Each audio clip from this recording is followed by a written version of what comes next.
ഫിസിക്സിൻ്റെ model question പേപ്പറിൻ്റെ ആൻസേഴ്സൊക്കെ discuss ചെയ്യുന്ന സെക്ഷനാണ്. രണ്ടാമത്തെ വീഡിയോ ആണിത്. അപ്പോൾ നമ്മൾ സെക്ഷൻ ബിയിൽ നിന്ന് തുടങ്ങുന്നു. എന്താണ് ക്വസ്റ്റ്യൻ? അഞ്ചാമത്തെ ക്വസ്റ്റ്യനിലെ ക്വസ്റ്റ്യനിൽ പറയുന്നത് എന്താണ്? കണ്ണട വാങ്ങാൻ വേണ്ടിയിട്ട് ഒരു പെർസെപ്ഷൻ എഴുതി കൊടുത്തു. അതായത് ഡോക്ടർ എഴുതി കൊടുത്ത കുറിപ്പിൽ +1D എന്ന് സൂചിപ്പിച്ചിട്ടുണ്ട്.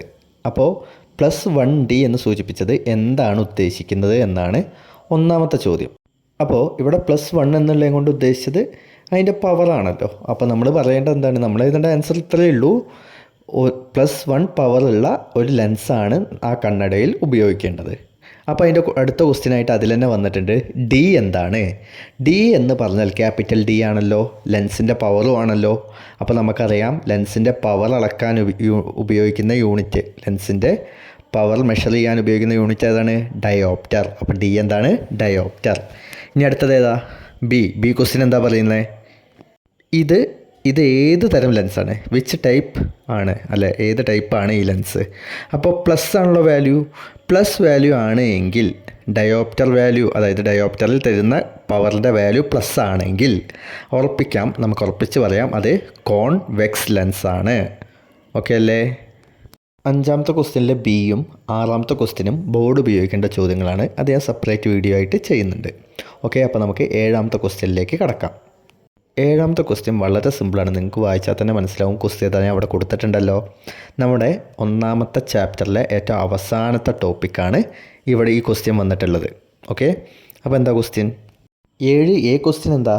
ഭൂകമ്പം, അഗ്നിപർവ്വത സ്ഫോടനം തുടങ്ങിയവയുടെ ഫലമായി ഭൂമിയുടെ ഭൂപാളികളിലൂടെ സഞ്ചരിക്കുന്ന തരംഗങ്ങളുടെ പേരെന്താണ്? നമ്മുടെ അവസാനത്തെ ടോപ്പിക്ക്, ഒന്നാമത്തെ പാഠത്തിൻ്റെ അവസാനത്തെ ടോപ്പിക്ക് എന്തായിരുന്നു? ഒന്നാമത്തെ പാഠത്തിൻ്റെ അവസാനത്തെ ടോപ്പിക്ക് ഓർമ്മ ഉണ്ടാവുക. ക്വസ്റ്റ്യൻ എന്താ? എർത്തിക്യുക്ക് ഉണ്ടാകുമ്പോഴും അതേപോലെ വോൾക്കൈൻ ഇറപ്ഷൻസ് ഉണ്ടാകുമ്പോഴും ഭൂമി കൂടെ, അതായത് എർത്ത് ക്രസ്റ്റ് കൂടെ പോകുന്ന വേവ്സ് ഏതാണ്? നമ്മുടെ അവസാനത്തെ ടോപ്പിക്ക് എന്തായിരുന്നു? സീസ്മിക് വേവ്സ് ആൻഡ് സുനാമി എന്നാണ്.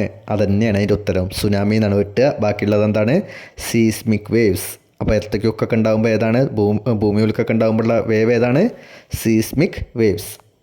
ബി ക്വസ്റ്റ്യൻ എന്താ? ഭൂകമ്പം അളക്കാൻ ഉപയോഗിക്കുന്ന ആ സ്കെയിൽ ഏതാണ്? അതായത് സ്കെയിൽ, ആ ഉപകരണം ഏതാണ്? എർത്തിക്യുക്ക് മെഷർ ചെയ്യാൻ ഉപയോഗിക്കുന്ന ഇതിനെ എന്താ വിളിക്കുന്നത് നമ്മൾ? Richter scale. അതും നമ്മുടെ അവസാനത്തെ ടോപ്പിക്കിൽ കൃത്യമായി കൊടുത്തിട്ടുണ്ട്. ക്ലിയർ ആണല്ലോ? ഇനി നമ്മൾ 10ാമത്തെ ക്വസ്റ്റ്യനാണ് ഡിസ്കസ് ചെയ്യാൻ പോകുന്നത്. 10ാമത്തെ ക്വസ്റ്റ്യൻ ഇവിടെ കാണാം. ഒരു പ്രിസത്തിൻ്റെ ക്വസ്റ്റ്യനാണ്. നമ്മൾ മുമ്പ് ഇത് ടെക്സ്റ്റ് ബുക്കിൽ കൃത്യമായിട്ട് ഇങ്ങനത്തെ ചിത്രങ്ങളൊക്കെ കണ്ടിട്ടുണ്ട്. സിമ്പിൾ ക്വസ്റ്റ്യനാണ്. പിയും ക്യൂവും എന്തിനെയാണ് ഇൻഡിക്കേറ്റ് ചെയ്യുന്നത്, എന്തിനെയാണ് സൂചിപ്പിക്കുന്നത് എന്നാണ് ആദ്യത്തെ ക്വസ്റ്റ്യൻ. അല്ല, ഏതൊക്കെ കളറാണ്, എന്തിനെ എന്ന് വെച്ചാൽ ഏതൊക്കെ കളറാണ് സൂചിപ്പിച്ചിരിക്കുന്നതെന്നാണ്. അപ്പോൾ നമുക്ക് പറയാം പി ഏതാണ്? വയലറ്റ് ആണെന്നും പറയാം, ക്യൂ റെഡ് ആണെന്നും പറയാം. എന്താണ് അതിന് കാരണം എന്നാണ് അടുത്ത ചോദ്യത്തിൽ ചോദിച്ചിട്ടുള്ളത് അല്ലേ? എന്താ പി വയലറ്റ് ആണ്, ക്യൂ റെഡ് ആണെന്ന് പറയാനുള്ള കാരണം എന്താ?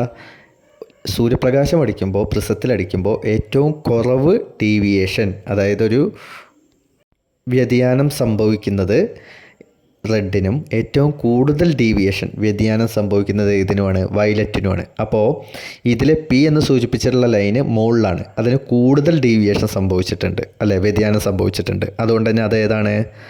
നമുക്ക് പറയാം അത് വയലറ്റാണ്. ക്യൂ എന്നുള്ളതിന് കുറച്ചേ സംഭവിച്ചിട്ടുള്ളൂ. അതുകൊണ്ട് തന്നെ നമുക്കത് പറയാം അത് റെഡാണ് എന്ന് പറയാം. ഓക്കെ, ക്ലിയർ അല്ലേ? സെക്ഷൻ സിയിലെ 13ാമത്തെ ക്വസ്റ്റ്യനാണ് അടുത്തത്. ഇത് കണ്ടില്ലേ? ഇത് നമുക്ക് വളരെ നിസ്സാരമായിട്ട് പറയാവുന്ന ഒരു ക്വസ്റ്റ്യനാണ്. കാരണം നമ്മൾ ലെൻസിൻ്റെ ഡയഗ്രാം വരയ്ക്കുന്നത്, രേഖാചിത്രം വരയ്ക്കുന്നത് എല്ലാം പഠിച്ചിട്ടുണ്ട്. അത് വെച്ചിട്ടുള്ള ഒരു സിമ്പിൾ ക്വസ്റ്റ്യൻ വരയ്ക്കാനല്ല, ആ വരച്ചത് വെച്ചിട്ട്, തന്നിട്ടുള്ള ആ ചിത്രം വെച്ചിട്ട് നമ്മൾ ആ ഫിഗർ വെച്ചിട്ട് എന്ത് ചെയ്യണം? ക്വസ്റ്റ്യൻസിൻ്റെ ആൻസേഴ്സ് എഴുതണം. അപ്പോൾ നമുക്ക് നോക്കിയാലോ? ആ ഫിഗർ ഒന്ന് ശ്രദ്ധിച്ച് നോക്കിയേ. അതിൽ എന്ന് കൊടുത്തിരിക്കുന്നത് ലെൻസാണെന്ന് ചോദ്യത്തിൽ തന്നിട്ടുണ്ട്. എന്നിട്ട് നമ്മളോട് ചോദിച്ചിട്ടുള്ളത് അങ്ങനെയാണെങ്കിൽ ആ ലെൻസ് ഏതാണ്, ഏത് ടൈപ്പ് ലെൻസാണ് എന്നാണ് ക്വസ്റ്റ്യൻ. ഏത് ടൈപ്പാണ്? നമ്മുടെ ആ ലൈന് പാരലലാണല്ലോ, അതായത് ലൈറ്റ് റേ, പ്രകാശരശ്മി പാരലലായിട്ടാണല്ലോ, പാരലലായിട്ട് വരുന്നു. എന്നിട്ട് എങ്ങോട്ടാണ്?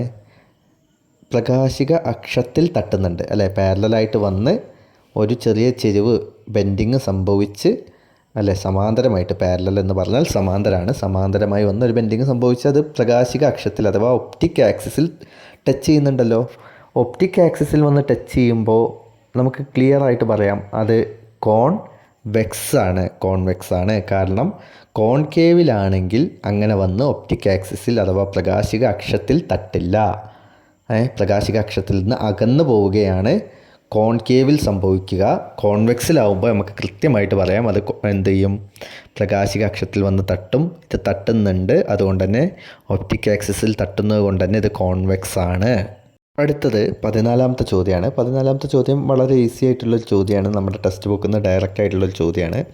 അവിടെയൊക്കെ പറഞ്ഞിട്ടുള്ള കാര്യങ്ങൾ തന്നെയാണ് ഇവിടെ വന്നിട്ടുള്ളത്. സൂര്യനിൽ നിന്ന് വരുന്ന സൺലൈറ്റ് അല്ലേ, സൂര്യപ്രകാശത്തെക്കുറിച്ചുള്ള ചോദ്യങ്ങളാണ്. ക്വസ്റ്റ്യൻ എന്താണ്? ചൂടിന് കാരണമാവുന്നത്, സൂര്യനിൽ നിന്ന് വരുന്ന സൂര്യരശ്മികളിൽ നിന്ന് ആരാണ് ചൂടിന് കാരണമാവുന്നത്? സൂര്യരശ്മികളിലെ താപത്തിന് കാരണമായ വികിരണം ഏതാണ്? Okay, which type of radiation is responsible for the heat in the solar radiation? അപ്പോൾ നമ്മൾ പഠിച്ചിട്ടുണ്ടല്ലോ, ഏതാണ്? ഇൻഫ്രാറെഡ് റേഡിയേഷനാണ്, അഥവാ ഇൻഫ്രാറെഡ് വികിരണങ്ങളാണ് ചൂടിന് കാരണം. അടുത്തത് ബി എന്താണ്? വിറ്റാമിൻ ഡി ഉണ്ടാക്കാൻ, മനുഷ്യരിൽ വിറ്റാമിൻ ഡി ഉണ്ടാവുന്നതിന് സഹായിക്കുന്ന റേഡിയേഷൻ ഏതാണ്? വിറ്റാമിൻ ഡി എന്ന് കേട്ടാൽ നമുക്ക് ഉറപ്പിക്കാം അതേതാണ്? അൾട്രാ വയലറ്റ് രശ്മികൾ ആണ്, അൾട്രാ വയലറ്റ് റേഡിയേഷൻ ആണ് എന്ന് ഉറപ്പായിട്ടും പറയാം. ഇനി അടുത്തത് എന്താ? നിങ്ങൾ കണ്ടെത്തിയ വികിരണങ്ങളുടെ ശൂന്യതയിലെ വേഗത എത്രയാണ്? What is the speed of these radiations in the vacuum? അതായത് നമ്മൾ കണ്ടെത്തിയ ഉത്തരങ്ങളിൽ ഇൻഫ്രാറെഡിൻ്റെയും അൾട്രാ വയലറ്റിൻ്റെയും സ്പീഡ് എത്രയാണ്? വാക്വത്തിലാണ്, ശൂന്യതയിലാണ്, ഒന്നുമില്ലാത്തടത്ത് കൂടെ എന്താണ്? അപ്പോൾ നമുക്കറിയാം ഇൻഫ്രാറെഡിൻ്റെയും അൾട്രാ വയലറ്റിൻ്റെയും സ്പീഡ് ഏകദേശം 3 × 10⁸ 3 × 10⁸ ആണ് എന്ന് നമ്മൾ പഠിച്ചിട്ടുണ്ട്. അപ്പോൾ അതിൻ്റെ ഉത്തരമായല്ലോ. ഇതിലെ ബാക്കി ചോദ്യങ്ങൾ ഒന്നുകിൽ ബോർഡ് ഉപയോഗിച്ച് ചെയ്യേണ്ടതോ അല്ലെങ്കിൽ ഇപ്പോൾ ഇതിൽ മൈക്രോസ്കോപ്പിൻ്റെ ക്വസ്റ്റ്യനൊക്കെ ഉണ്ട്, അതൊന്നുമില്ലെങ്കിൽ നമുക്ക് കുറച്ചും കൂടി ഡീറ്റെയിൽ ആയിട്ട് പറയേണ്ട കാര്യങ്ങളാണ്. ഓക്കെ, അപ്പോൾ ബോർഡ് ഉപയോഗിച്ച് ചെയ്യേണ്ട ചോദ്യങ്ങളും ഡീറ്റെയിൽ ആയിട്ട് പറയേണ്ട ചോദ്യങ്ങളും അടുത്ത വീഡിയോകളിൽ വരുന്നത് ആയിരിക്കും. അപ്പോൾ നിങ്ങൾ കൂടുതൽ പേരിലേക്ക് ഇത് ഷെയർ ചെയ്യണം. നിങ്ങളുടെ സപ്പോർട്ട് ഉണ്ടെങ്കിൽ മാത്രമേ ബാക്കി വീഡിയോസ് ചെയ്യുകയുള്ളൂ. ഓക്കെ, അപ്പോൾ ലൈക്ക് ചെയ്യുക, കൂടുതൽ പേരിലേക്ക് ഷെയർ ചെയ്യുക, സബ്സ്ക്രൈബ് ചെയ്യുക. Okay, thank